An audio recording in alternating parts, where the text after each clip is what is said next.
जय हिंद दोस्तों। अंत्योदय एकेडमी में आप सभी का स्वागत है। आशा है आप सभी स्वस्थ होंगे।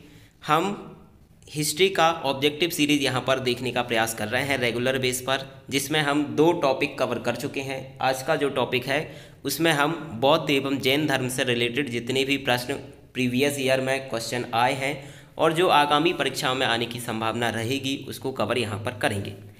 जिन भी साथियों को इस जो ऑब्जेक्टिव सीरीज चल रही है इसका पीडीएफ प्राप्त करना है, कंप्लीट ये पीडीएफ है जिसमें जितने हम यहाँ पर डिस्कस करा रहे हैं उससे ज़्यादा ऑब्जेक्टिव रहेंगे।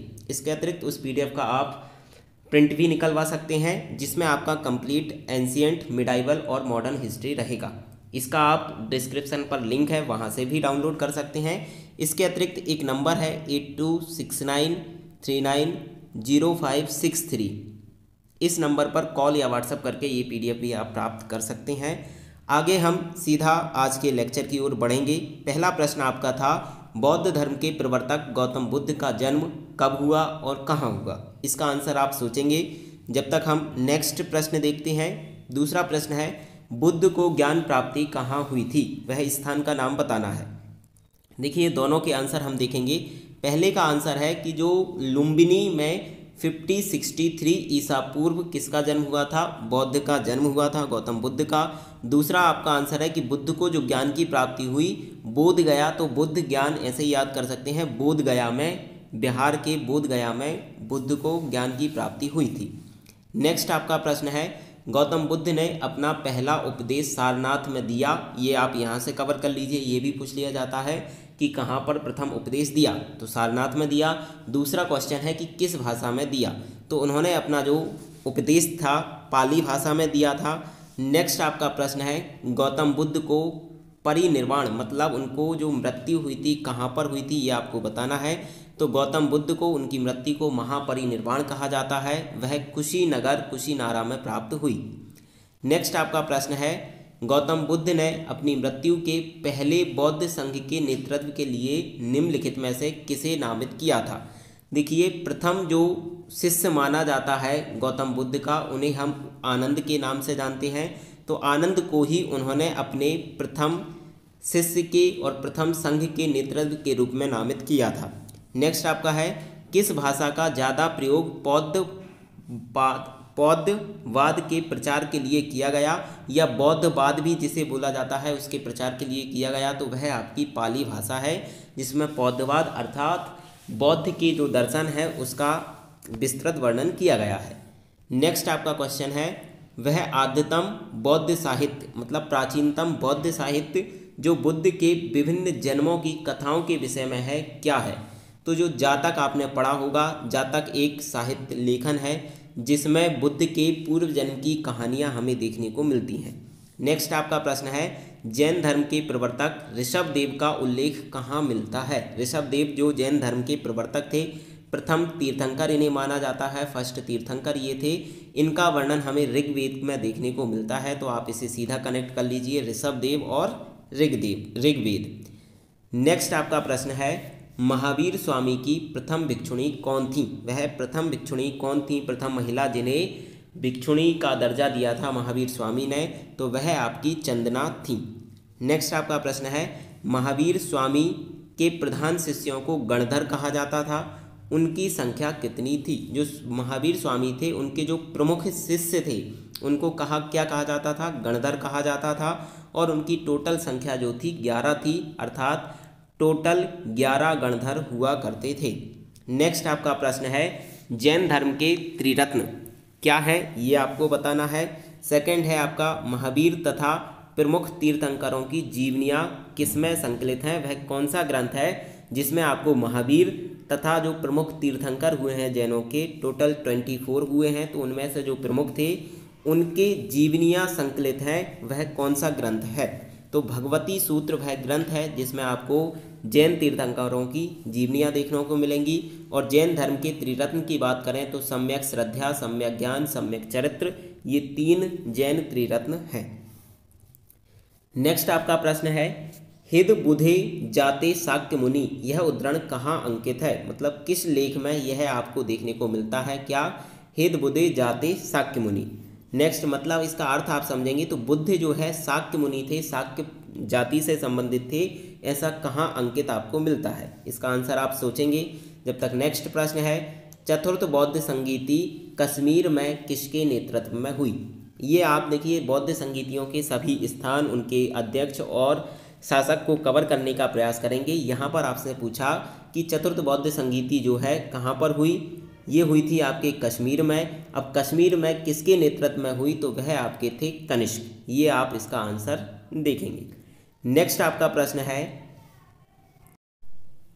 गौतम बुद्ध किस कुल के थे? ये आपको बताना है कि गौतम बुद्ध का कुल कौन सा था। तो जस्ट इससे पहले ही हम देख कर आए हैं कि वह शाक्य मुनि थे, तो उनका कुल भी शाक्य था।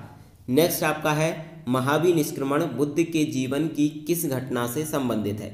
महावीर निष्क्रमण, निष्क्रमण मतलब होता है निकलना, तो बुद्ध के गृह त्याग की, घर से निकलने की जो घटना है उसको हम महावीर निष्क्रमण के नाम से जानते हैं। और गौतम बुद्ध जो थे आपके शाक्य कुल से संबंधित थे। नेक्स्ट आपका प्रश्न है, ऋषि पत्तन में बुद्ध ने क्या किया था? सर्वप्रथम ज्ञान उपदेश दिया था, सर्वप्रथम वहाँ तप किया था, सर्वप्रथम वहाँ भोजन किया था, या सर्वप्रथम या उपरोक्त सभी वहाँ पर थे? ऋषि पत्तन की ये जानकारी पूछी है, इसका आंसर आप सोचेंगे जब तक। नेक्स्ट प्रश्न है, बुद्ध ने सर्वाधिक उपदेश कहाँ दिए? तो इसका आंसर देखिए है श्रावस्ती। सर्वाधिक ऐसे कनेक्ट कर लीजिए। बुद्ध ने अपने सर्वाधिक उपदेश जो हैं श्रावस्ती में दिए हैं। और प्रथम उपदेश जो था, सर्वप्रथम ज्ञान जो उपदेश दिया था वह आपने कहाँ दिया था? ऋषि पत्तन में दिया था, जिसे सारनाथ भी कहते हैं। नेक्स्ट आपका प्रश्न है, संघ में नारी प्रवेश की अनुमति बुद्ध ने किस जगह दी थी? मतलब वह कौन सा स्थान है जहाँ से बुद्ध ने यह कह दिया था कि संघ में नारी भी प्रवेश ले सकती हैं?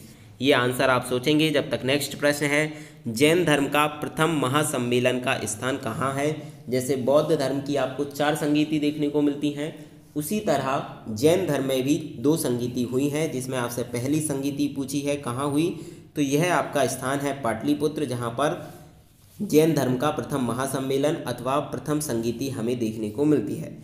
और ये आपका ऊपर का प्रश्न था कि बुद्ध ने किस स्थान पर नारी प्रवेश को संघ में अनुमति दी थी? तो वह आपका स्थान था वैशाली। इससे आप कनेक्ट कर सकते हैं कि वैशाली जो होता है एक महिला का नाम है, तो महिला को वैशाली में ही संघ में प्रवेश की आज्ञा बुद्ध द्वारा दी गई थी। नेक्स्ट आपका प्रश्न है, प्रथम बौद्ध संगीति का अध्यक्ष महाकश्यप था। ये तो देखिए इसमें जानकारी दे दी गई कि प्रथम के अध्यक्ष कौन थे? महाकश्यप। क्वेश्चन आपका है कि चतुर्थ बौद्ध संगीति का अध्यक्ष कौन था? जो 4th बौद्ध काउंसिल थी, अभी हम ऊपर देख के आए, कश्मीर में हुई थी, कनिष्क के समय में हुई थी, लेकिन इसका अध्यक्ष कौन था ये आपसे पूछा है। तो इसके अध्यक्ष थे वसुमित्र। नेक्स्ट अगर इसके उपाध्यक्ष की बात करें, उपाध्यक्ष इस समय थे इसके अश्वघोष, ये भी आप याद करेंगे। नेक्स्ट है, निम्नलिखित में से कौन बौद्ध धर्म का ये एक महायानवादी संप्रदाय नहीं है? महायानवादी संप्रदाय नहीं है। देखिए बौद्ध धर्म तो जो था 2 शाखाओं में बटा था, एक महायान दूसरी हीनयान। अब ये महायान और हीनयान आपस में कई संप्रदायों में आगे बटकर हमें देखने को मिलते हैं। तो आपसे पूछा है कि महायानवादी संप्रदाय निम्नलिखित में से कौन नहीं है? पहला ऑप्शन है माध्यमिका, सेकंड है योगाचार, तीसरा है विज्ञानवाद। तो ये तीनों महायान शाखा के संप्रदाय हैं, जबकि स्थविर जो है आपका महायान शाखा का संप्रदाय नहीं है। नेक्स्ट आपका प्रश्न है, निम्नलिखित कथनों पर विचार करें और बताएं कि निम्नलिखित में से चैत्य विहार में अंतर जो है उसे सही चुनना है कि कौन सा सही स्पष्ट व्याख्या इसकी कर रहा है। पहला आपका ऑप्शन है विहार पूजा स्थल होता है, जबकि चैत्य बौद्ध भिक्षुओं का निवास स्थान है। सेकंड ऑप्शन आपका है चैत्य जो है पूजा स्थल है, जबकि विहार निवास स्थान। तीसरा है दोनों में विशेषता कोई अंतर नहीं है। और चौथा है विहार और चैत्य दोनों ही निवास स्थान के रूप में प्रयोग होते हैं। देखिए इसका आंसर जो है वह है आपका कि चैत्य जो होता था एक पूजा स्थल होता था, जबकि विहार जो होता था वह स्थान होता था जहाँ पर बौद्ध भिक्षु निवास करते थे। तो आप देख पा रहे होंगे कि ऑप्शन नंबर बी चैत्य पूजा स्थल है, विहार निवास स्थान, बौद्ध भिक्षु यहाँ पर निवास करते थे, वह होता था। नेक्स्ट आपका प्रश्न है, शिव पुराण में किस शैव संप्रदाय के लोगों को महाव्रतधर कहा गया है? ये आपसे पूछा है शिव पुराण की जानकारी है, शैव संप्रदाय की।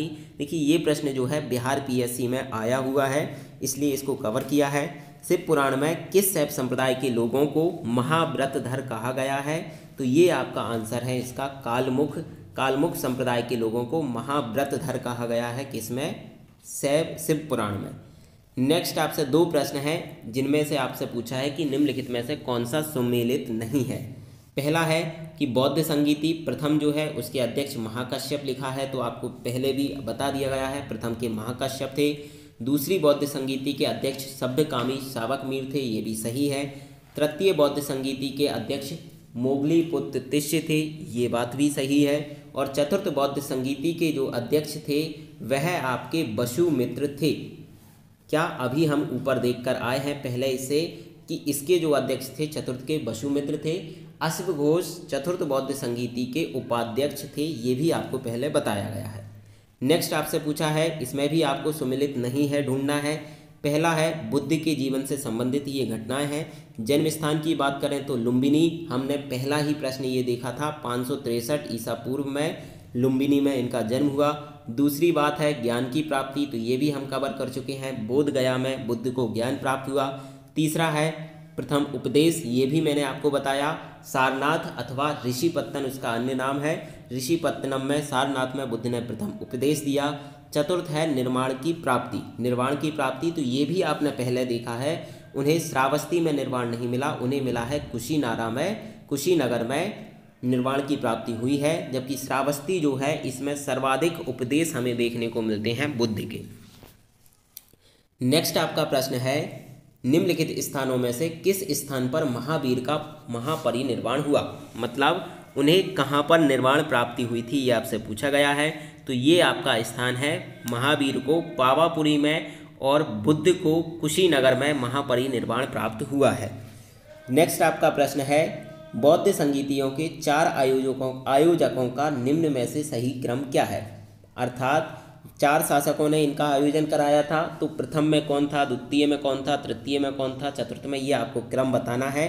तो इसकी एक आप ट्रिक याद कर सकते हैं, ए के पहले के अजातशत्रु थे, दूसरे के कालाशोक थे, तीसरे के अशोक थे और चतुर्थ के कनिष्क थे।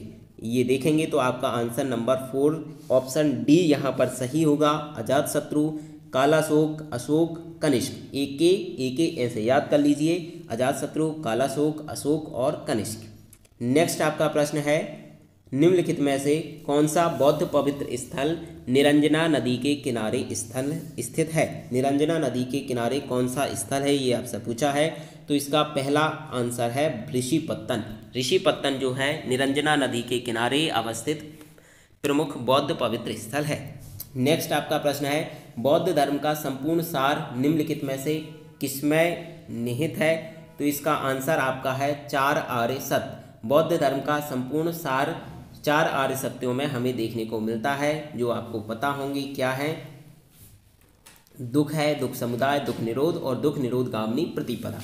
नेक्स्ट आपका है, द्वितीय बौद्ध संगीति का आयोजन किसके शासनकाल में हुआ? तो ये अभी हम देख चुके हैं, ये ट्रिक आपको बताई थी ए के। तो इसके जो थे के सेकंड नंबर है, जिसका आंसर है कालाशोक, चतुर्थ के कनिष्क, पहले के अजातशत्रु और तीसरे के अशोक।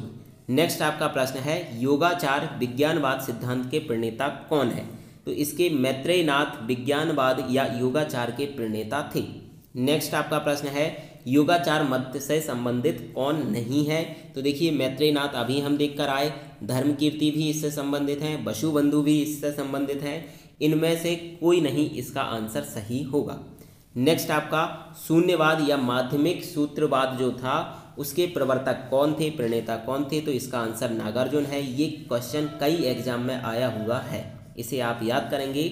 शून्यवाद अथवा माध्यमिक शून्यवाद जो था उसके प्रणेता नागार्जुन थे। नेक्स्ट आपका प्रश्न है, विनय पिटकों का संकलन किस बौद्ध संगीति में किया गया था? कौन सी बौद्ध संगीति में बिना पिटक की रचना की गई? नेक्स्ट आपका प्रश्न है, जब विशेष अवसर पर एकत्र होकर भिक्षु धर्म चर्चा करते थे तो क्या कहा जाता था? ये आपसे प्रश्न पूछा है कि जब विशेष अवसर पर एकत्र होकर भिक्षु जो लोग थे धर्म चर्चा करते थे, उन्हें क्या कहा जाता था? तो इसका आंसर देखिए है उपोषथ। ऐसे लोगों को जो विशेष अवसर पर एकत्रित होते थे और धर्म चर्चा करते थे उपोषथ कहे जाते थे। नेक्स्ट एक जो प्रश्न आपने ऊपर देखा था कि विनय पटक का संकलन कब हुआ, तो ये प्रथम बौद्ध संगीति में इसका संकलन किया गया था।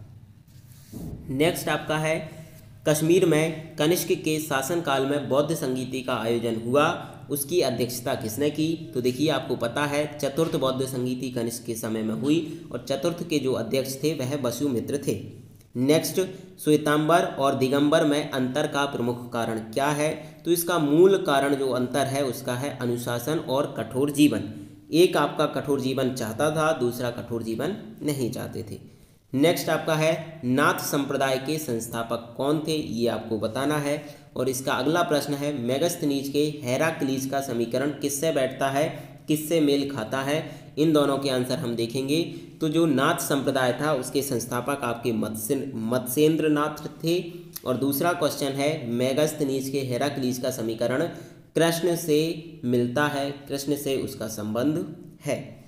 नेक्स्ट आपका है बौद्ध दर्शन के अनुसार कारण एवं कार्य का सिद्धांत किस नाम से जाना जाता है, या अन्य वर्णन उसका किस नाम से है, तो प्रतीत समुत्पादवाद जो है वो कारण कार्य सिद्धांत कहलाता है। इसमें कहा गया है कि प्रत्येक कारण के पीछे या प्रत्येक कार्य के पीछे कोई ना कोई कारण अवश्य होता है। इसे हम द्वादश निदान के नाम से भी जानते हैं, जिसमें 12 कारण बौद्ध के प्रतीत समुत्पादवाद में बताए गए हैं। नेक्स्ट आपका प्रश्न है दक्षिण भारत में जैन धर्म ले जाने का श्रेय निम्नलिखित में से किसे दिया जाता है। देखिए इसका थोड़ा सा आप देखेंगे जैन धर्म जो था आपको पता है श्वेतांबर और दिगंबर में विभाजित हुआ था। श्वेतांबर के जो प्रणेता थे वह आपके स्थूलभद्र थे और दिगंबर के जो प्रणेता थे वह आपके भद्रबाहु थे। स्थूलभद्र जो थे स्थिर रहना चाहते थे, मतलब एक ही जगह में रहना चाहते थे और उसका विस्तार उत्तर भारत तक सीमित रखना चाहते थे, जबकि भद्रबाहु जो थे जैन धर्म का विस्तृत व्याख्या मतलब विस्तृत क्षेत्र में इसको फैलाना चाहते थे। तो यह उत्तर भारत से चलकर दक्षिण भारत में आए थे और आपको पता होगा कि इन्हीं के साथ आपके जो चंद्रगुप्त मौर्य थे वह भी दक्षिण में गए थे और उन्होंने संलेखना विधि से अपने प्राण त्यागे थे। नेक्स्ट आपका प्रश्न यहाँ समाप्त होगा। ये हमारा आज का लास्ट क्वेश्चन था। वीडियो आपको पसंद आया हो तो इसको लाइक शेयर और इस पर कमेंट करना ना भूलें। साथ ही अंत्योदय एकेडमी की यह पहल आपके लिए यदि लाभकारी है तो यह भी आप कमेंट में ज़रूर बताएं। नेक्स्ट वीडियो हम मगध साम्राज्य को कवर करेंगे, जिसमें मौर्य वंश, गुप्त वंश आदि को देखेंगे। इसके अतिरिक्त आपको ये PDF चाहिए तो ये नंबर आपको दिख रहा होगा, इस पर कॉन्टैक्ट हमसे कर सकते हैं। जय हिंद, धन्यवाद।